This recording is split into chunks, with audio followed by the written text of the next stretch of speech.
Attention women's wrestling fans and wrestling collectors. Ring Post Journal's 2021 Women's Wrestling Year in Review is now available worldwide on Amazon. This year's book includes an industry news timeline, event results from all around the globe, the top 10 stories of the year, win-loss records, and comprehensive statistic-based wrestler rankings for WWE, AEW, Impact Wrestling, NWA, and Ring of Honor. All of this plus a one-on-one interview with Maria Canales-Bennett as she explains the process behind rebuilding Ring of Honor's women's division. A portion of the proceeds will also be donated to a mental health organization in honor of the late Daphne. Happy reading, and author Colby Applegate thanks you for your continued support.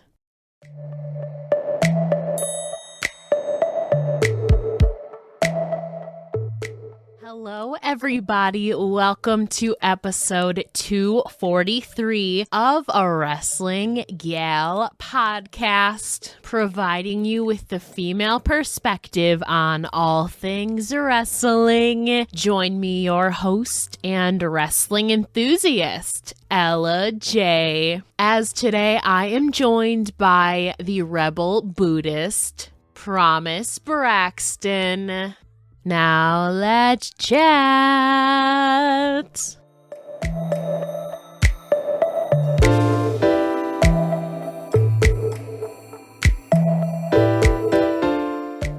Hello, everybody. Today I am joined by the Rebel Buddhist, Promise Braxton. So how are you doing today? I'm well. Thank you for asking. Of course, I'm so excited to talk with you today. Of course, besides being a pro wrestler, I kind of wanted to start off a completely different route in talking about something that your bio reads. And it reads, now keep in mind that I'm an artist and I'm sensitive about my shit. So would you actually consider yourself an artist? And if so, in what ways? I think wrestling is art. It's fighting art. We all know how the business is kind of operated. And when I say that, I'm very sensitive about wrestling. Wrestling is probably the only thing that can make me excited, cry, angry. So when I say that, I mean that literally. I like that too. I feel like too, obviously pro wrestling, I mean, it's a sport too, in a sense too, but also there really is like a performance art as well. And like, because you're blurring that line between kayfabe and reality too, and you can kind of make up your own moves, set your own character. So I like that too. I feel like it is a cool way to express yourself. If that makes sense. Yes, it does. I totally get it. That's how I've always felt about it. Would you say that that is kind of the main way that you express yourself creatively then?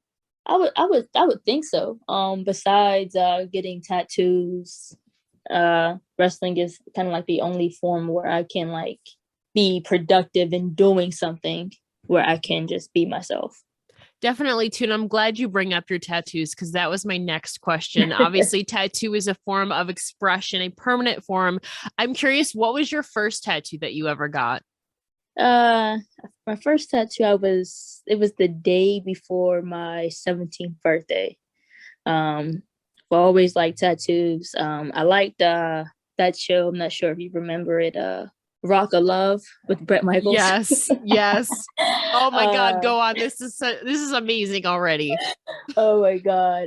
There was this chick named Britannia. I'm not sure if you remember her. She was on the last season. Yes. And she had all these tattoos, and at the time, this was like 2009, so I would have to be between 12 and 13, and I was just infatuated with it. Like, I'm like, I've never really seen up until that point any women with that many tattoos. So like growing up, that was what I wanted to be.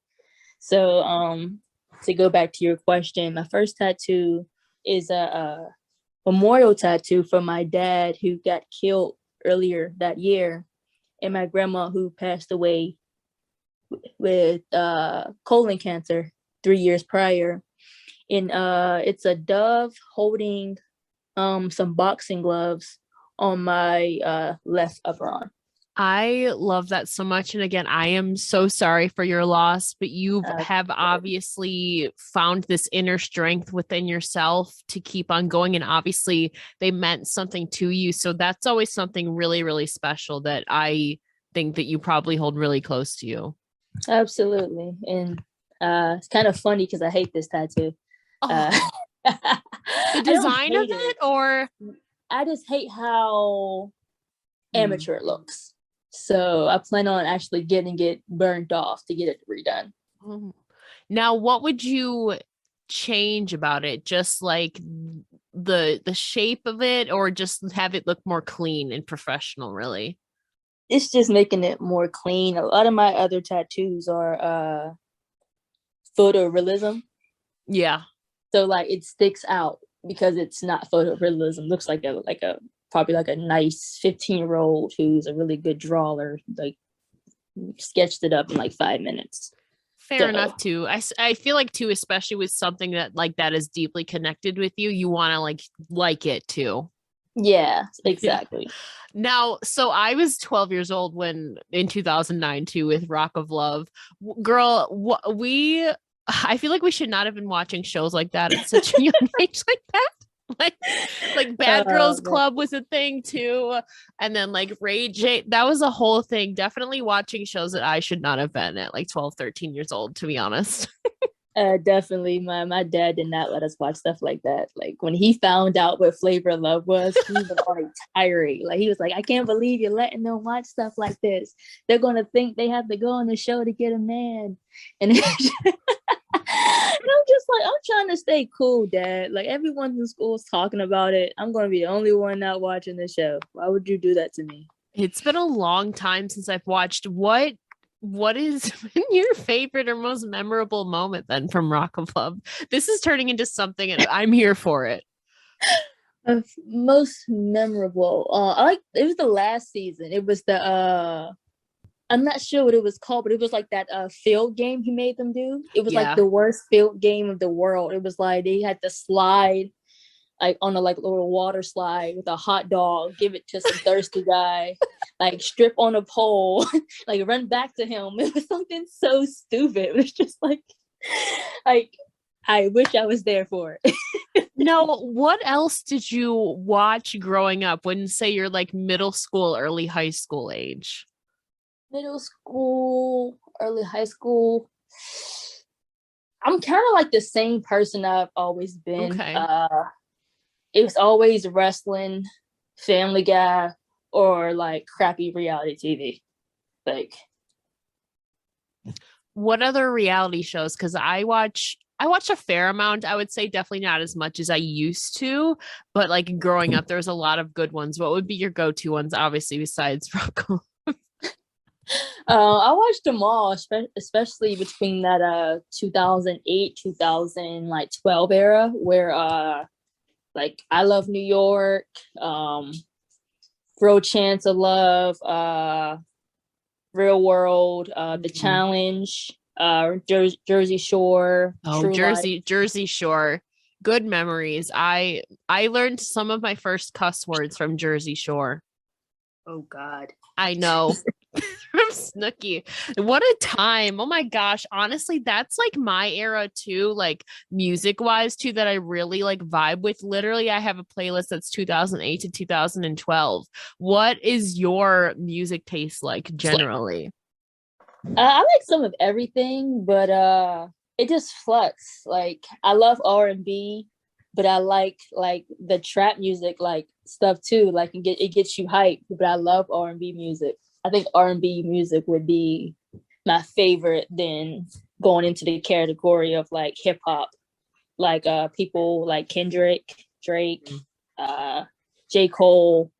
Then I would say the third tier would be like Project Pat, uh Ludacris, Mhm. and probably 50 Cent. Some classics right there, but also modern as well. Of Very course. versatile, of course. I'm very curious too. Intertwining like music and wrestling like is such a beautiful thing. Like you get to kind of create your own theme songs and all of that. So if you could have any band or musical artist write a custom theme entrance for you, who would you book and why? I would probably say Erica Badu and Janet Jackson, and Kendrick Lamar. Ooh. Now, for you, why do you think that those would fit you or like the wrestling theme genre really well for you? For Erica Badu is just the most spiritual person, where it's authentic. Nowadays, everyone wants to be spiritual and everyone is so awake, everyone is so aware, but everyone is pretty much an idiot still. True. Erica Badu does that in a very genuine way, where this is just who she is. Janet Jackson is because Janet Jackson is just the queen of freaking music to me. Just she always been her own person. She's always standing on her own 2 feet. She never really badmouthed anybody. And Kendrick, because Kendrick can get his message across without being vulgar too much, I would say. So, and I think that all those three people describe me very well. I can definitely see that too. And I mean, we're talking about like music and like artistry as well. How good of a singer or musician are you, if at all? 0. Fair. It doesn't stop me though. It doesn't stop me. I get a few Bud Lights in me and I will turn into all those three people with no shame. Do you have a go-to karaoke song? That's a yes. Yes. Anything Mary J. Blige, honestly. Okay. It's Auntie Mary. We do the dance, we cry, we sing, we laugh, and it's anything Mary J. Blige. It's a roller coaster. It's a roller coaster of emotions. Yeah. Yes, absolutely. I mean, sometimes, especially if you had like the Bud Light in you, I mean, you just never know. It's what emotion you're going to evoke, pretty much. It depends on the song. There's times where I've cried, and the next song I was on the table. So it just depends. It just depends. Fair enough. Oh my gosh, that's so exciting too, though. And of course, we were talking about tattoos too. Obviously, your body art is just absolutely beautiful. So, do you have any visions or plans for your next tattoo in mind? Yes, I have a lot actually. I want to get one on my neck. I don't really have too many. Sorry, that's my dog. Get down. Thank you. I don't really have too many tattoos like off my arms. I probably have like 3. But I want to start getting into other just body parts. So I think my neck will be next, and probably my other hand. What I'll get, I don't know. Now, what is on your other hand right now? Like, what tattoo do you have? It's a lotus, which represents never sinking. If you put a lotus on water, it just floats. I like that too. It's kind of like just keep swimming, but just keep floating too. I don't know. Yes. I definitely can see that too. You, like I said, you have so many cool and fascinating tattoos on yourself, but who else in pro wrestling do you think has some pretty cool tattoos? I would say Trey Miguel. Oh my God, yeah. His stuff is pretty sweet. Especially the ones on his arms. He has a lot of he has a cancer tattoo, which I can relate to that. I have one behind my ear. And I like his chest piece as well. Right. I feel like too with certain people, there's like certain tattoos that are like very signature and like staple to like their like presentation, if that makes sense. Absolutely. Like it's also like a part of who they are and like their presentation and like recognizable too, especially in today's climate too. And I mean, we were talking about earlier about emotions too with Mary J. Blige and all of that too. If you're like ever having an off day or stressed out, what are some of your favorite activities or outlets to uplift your spirits? I'm one of those people where I have to be in my zen. I have to meditate. Like I have to do it. Like some people do it just to feel better for the week or just whatever they're doing, I have to do it. My body isn't able to go on without it. So I have to do that. And I like to just color. I have like an adult coloring book where it's like super advanced. And I just like the color and just kind of just listen to music and just unwind. Those are the best too. I feel like too, there's different versions or methods of meditation. So what does yours look like and about the time? It's honestly, I've never really had a time. Like some people have to do it in the morning Yeah. or at night. Mine is when I'm feeling some type of way. I can kind of sense when I'm gonna lash out or if I'm feeling some type of way. So the whole key of the spirituality that I practice is to notice it. Before it happens, you have to notice, okay, you're feeling some type of way. Before the cycle of depression or anxiety comes in, it's like, okay, fix it before it gets bad.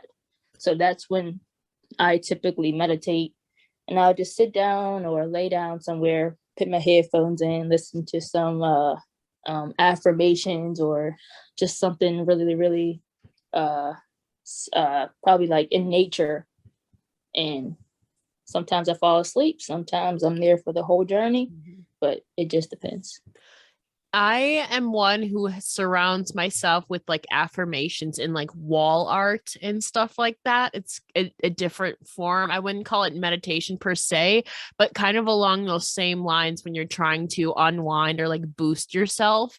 Definitely Yes. staring at affirmations, I feel like is so important. For you, what are some of your most helpful affirmations that have really like made a difference for you? It's one that I say to myself almost every single day, and especially when right before I'm about to go on, and it's all as well. For you, especially, you've overcome so much. Why do you think that that specific one resonates with you? Because they say suffering it's not eternal. I don't really take life too seriously, but I do. What I mean by that is bad days come and go.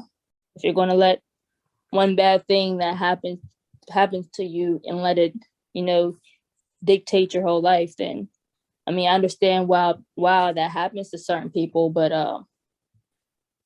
I just can't live my life that way. So just telling myself that all is well means it's going to be okay.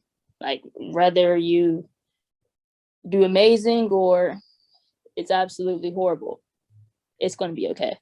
Yeah, Nothing lasts forever. And whether you see it now or can't see it ending up well, it's believing in that. I feel like that gets you through some of the toughest times. Yes, and I also believe in the 72-hour rule. It'll bother you the first 24 hours, it will bother you a lot. By 48, you care less. And by 72, you don't care at all. That's actually the first time I've heard of that. Really? But yes, actually, I'm very curious, where did you learn this? Because I mean, this is something that sounds very intriguing to me. Like, honestly, I haven't heard of it. My grandfather told me that. I was the youngest grandchild for a while, and now being the youngest comes with being a little bit mischievous. Yeah. And things would bother me, and I would want to lash out as a child, and he would be like, "Just wait." Then by tomorrow, I'm like, I'm mad still. He's like, okay. Second day, well, I'm a little mad. Third day, I'm like, I don't really care anymore. He's like, thought so. Now you was about to break all the VCR tape because you were mad about something. Why? It's just like, yeah, you're kind of right. So I kind of just kept that philosophy. I don't lash out immediately. Yeah, I mean, sometimes we need to let it out in a productive way. Other times it's probably right to not let it out, especially if it's something really trivial and really something, dumb. We get mad over the stupidest things sometimes, but it's all in our emotions and like maintaining it.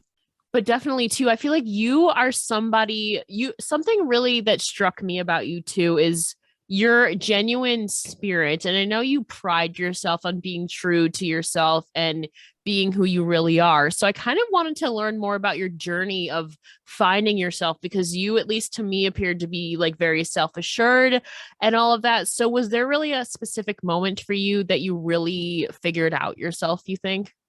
I think I'm still figuring myself out. I've learned that you catch more flies with honey than vinegar. I don't have to be, a jerk to people to get my point across. I don't have to be rude to get my point across to people. I can tell someone exactly how it is and exactly how I'm feeling without being a prick. And it's just a lot of like how I treat myself. I try to treat people the way I treat myself. I'm kinder to myself. I'm nicer to myself. I don't beat myself down. So it's just about, honestly, like the rule that you learned in kindergarten: treat people the way you want to be treated. But I have a lot of self-growing to do. So I wouldn't say I completely figured it out yet, but I think I'm on the right path. And that's valid too. I feel like too, you have like this I think you're only like a year older than me, but I feel like we all have like our own paths and like progress of maturity and all of that. But for you to, even a couple of years ago when I was listening, you like wanting to be known for being true to yourself and being brought up to be genuine and all of that. I feel like, especially in today's society, not a lot of people have that philosophy. And so that's what really resonated with me about you, is you are staying true to yourself, even if you don't have your full self like figured out yet, if that makes sense. Absolutely. And that just like really, really gravitated me towards you too. But I mean, when you didn't know, like growing up and all of that, obviously you're wrestling now. But what I'm very curious, what was your childhood career aspirations? Like, what did you initially want to be when you grew up? I wanted to be a wrestler. I didn't want to do nothing else. Fair enough. Like See, nothing else. you knew, even if you didn't know, you knew. I knew it. Like I love wrestling. Wrestling was like the dopest thing in the world once I figured it out. I'm like, this is awesome. Like, how can anyone not like this? Like, this is I great. agree. I mean, that's why we're here today too. And Exactly. I know somebody too who gives you a lot of confidence, who you wrote a detailed Instagram post about, is Gail Kim. So what really particularly about her inspires you so much? I discovered Gail Kim when I was young. She came to WWE in 2003. Yes. I couldn't really grasp everything. Like you said, we were what, 7, 6 at that time. I thought she was cool. She was able to do a lot of what I thought were flippy moves, but what I know to be now is lucha libre. So it was really, really cool to see some like a girl doing that back in 2003. I'm like, oh, okay, like this is really awesome. But when she got into TNA, and especially in that 2007 mark, it was just like, it was her confidence. You've seen her confidence grow from 2003 to 2007. You see that she was the locker room leader. You can tell that she was there to push the division and just not herself, So it's just little things like that that I like in a person. You when you rise, you bring the whole division with you. So, which I think is just commendable. And she's definitely one to not be afraid to like stand up for herself and others, which I feel like not a lot of people do. So to me, that's like another thing that is so great about her. Obviously, her skill set and her in-ring accomplishments are great and all too, but she's just a really badass in real life too. Absolutely. And it's really, really cool too. And I know, like, talking about like sisterhoods and like women's wrestling and all of that, I know you've described the Row Diamonds division as a support system and as a sisterhood for you. So can you tell me more about your experience in this sisterhood of reality of wrestling? It's definitely a sisterhood because with the sisters, and especially us being all around the same age, there's bickering like Of sisters, course. like Yeah. I have 5 sisters in real life. So I can totally like just relate to that, where it's just like, you get on my nerves, I hate you, but it's like, I want you to do well. I can't wait to see you do well. So it's definitely an experience. Love, hate them all. I wish them nothing but well. And I know they wish me nothing but well as well. But it's definitely an experience. It's something that I will never forget. Like in 10, 15, 50 years, this is probably a chapter in my life where I'm like, I've met some of the most incredible women that, I mean, you can only dream of. Like they're absolutely amazing souls. Yeah, I know. And I mean, a couple names who I know probably come to your mind is probably like Danny B. I know Misty Mark. You're friends with a lot of people within Reality of Wrestling. But for you, who kind of stands out as a locker room leader inside of Reality of Wrestling, especially since you're all basically around the same age? Like you said, I'm very curious as to who kind of feels like a locker room leader. Hate to put myself over in a way, but me. Okay, girl. I don't, I've always been there to encourage people. I've never been there to put someone down. I've never been there to make anyone feel less of themselves. I've always been there to, you can do better. What about trying this? Come on, that wasn't it. Without being vicious to anyone. If I can't say myself, I would say Hayan. I think we're just like in two different eras of Reality of Wrestling, because she doesn't live in Houston anymore. But when she definitely comes around, her aura is just so strong. And it's actually pretty cool, because you know she takes this very, very seriously, and the girl knows exactly what she's talking about. So I'm always excited to see her and to learn from her. The Renaissance woman, Hayan, yeah, she's been all around the world now, like traveling to the UK, all around the US, and like everywhere now too. And I know too, Reality of Wrestling like holds a special place in your heart, because I know once before you mentioned that it felt like it gave you a second chance after you moved to Texas. So can you kind of elaborate on the context of this?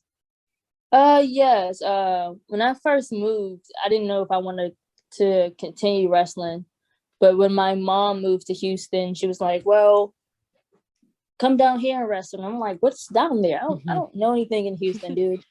And she's like, well, Google wrestling school. So I just typed in like Houston wrestling schools. And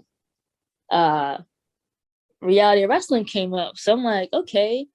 I told her, like, type this address from your house. And she's like, it's only like an hour away, 45 minutes without traffic. So I'm like, okay, that's doable. That was the commute I was doing anyway. So when I got there, it's always scary to join wrestling schools. That's just for anyone who wants to join wrestling school. It's always scary. You're always going to think that you're going to go in there and see like bodybuilders that look like Batista and Kane. It's not like that. You probably get like one guy like that. And everyone else is just, athletes. They all come in different sizes and shapes. But my first day, I just told myself, like, I'm just going to go today. Got in the car, walked in there, met all the people, and it was nothing but love. Like, everyone showed me nothing but love. Like, I was welcomed in. Like, by that end of the week, I knew everybody. Everyone spoke to me. So to get an opportunity to wrestle with them less than 2 months from the day I started, it was definitely a second chance, because it was like, I know that sometimes it can take time. They want to see what you can do and how good you are. And sometimes there was also that thought that, what if they don't like what I can do? Maybe they want me to start from the very beginning. So it was super, super cool for them to say, hey, we're going to debut you in less than 60 days. So it was pretty dope. I think that's a testament to, I mean, obviously you traveled halfway across the country essentially to kind of relocate whether you knew it or not. And I think it's a testament to your hard work and your charisma and your drive for pro wrestling, because like you said, that's something that you've dreamt about doing since you were young. So I'm glad that you've had this experience too. Appreciate it. I appreciate it.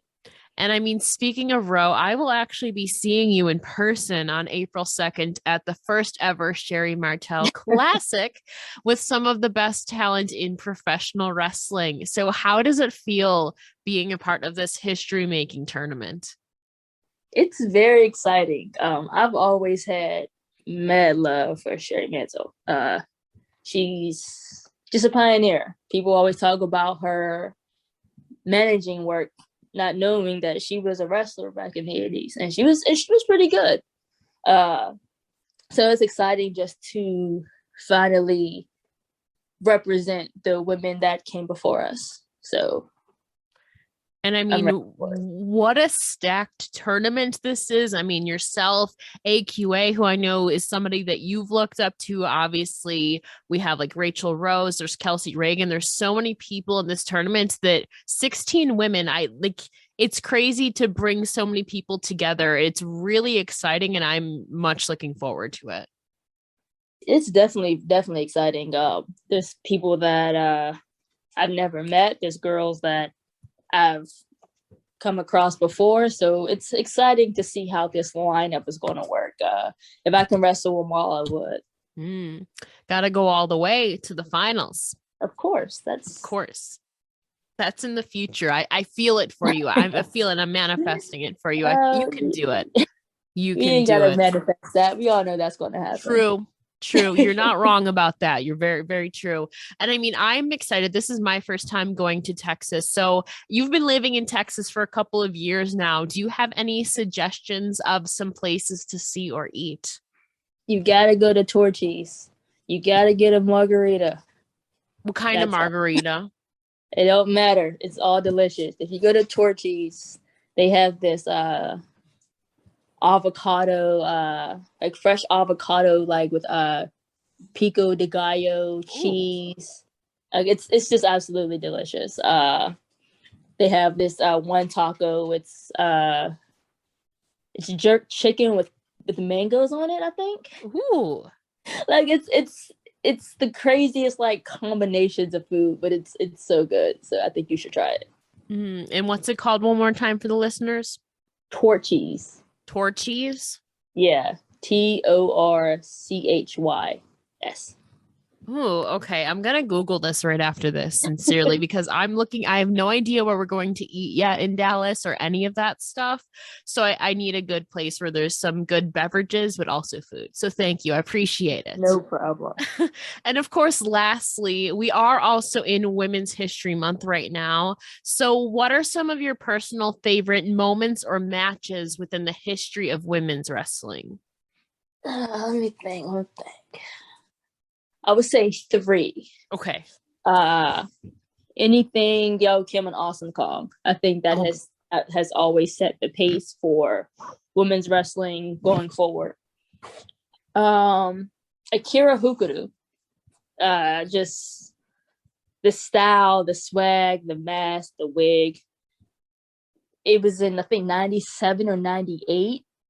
Her and Bull Nakano had like 5 minutes on a match. It was a tag match. I forget the other two women. I forget the other two girls' name. But they had a 4-star match in like 6 minutes. Oh my God. Freaking insane. It's so good. And lastly, I would say Jacqueline. You know, I feel like she doesn't get enough credit. You had to think the first African American women's champion was still less than 25 years ago.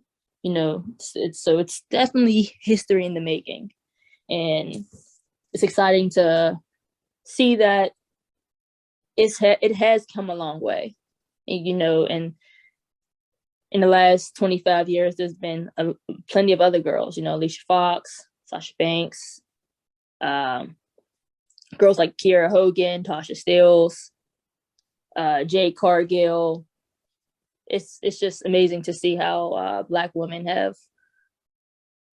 just became pioneers in this business. So I'm excited to be a part of that and to continue history. Absolutely, girl. You have been doing so many amazing things since, I mean, in just a short amount of time, like coming up on 5 years since your debut, shortly, if I'm Oh, God. correct. It's crazy, right? It's coming up in a couple Yeah, months. And now, yeah. I mean, here you are making history, coming up in a few weeks at the time of recording this at the Sherri Martel Classic. Obviously, a former row Diamonds Division champion. And I mean, so much more in your future, I know, is coming for you. But before I let you go, can you please tell the listeners where they can find you on all your social medias?